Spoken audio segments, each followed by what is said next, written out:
How does a guarantor help a rental application? Imagine trying to rent a new apartment but worried about your credit score or income level. Sometimes, landlords want extra reassurance before they agree to rent to someone. That's where a guarantor comes in. A guarantor is someone who promises to take responsibility if you cannot pay rent or meet other lease terms. They act like a safety net for the landlord.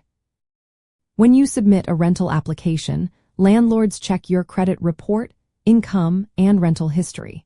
If your credit score is low or your income is not enough to cover the rent, the landlord might hesitate.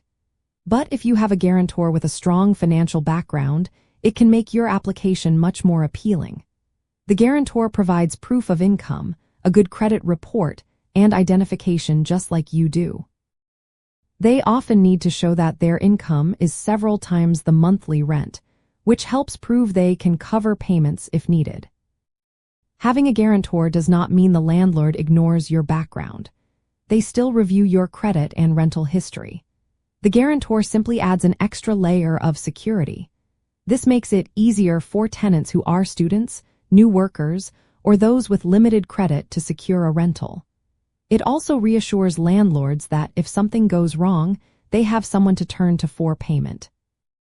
The guarantor's role is formalized through a legal agreement. This document states that the guarantor is responsible for paying rent or fixing damages if you cannot. This agreement is part of the lease or a separate document, making their responsibilities clear and enforceable. In practical terms, a guarantor helps you get approved faster and increases your chances of securing the property. It also helps landlords feel more comfortable renting to tenants who might otherwise seem risky. So, if you're applying for a rental and worried about your financial profile, having a guarantor can be a big help. They provide peace of mind for the landlord and support for you in getting into the home you want.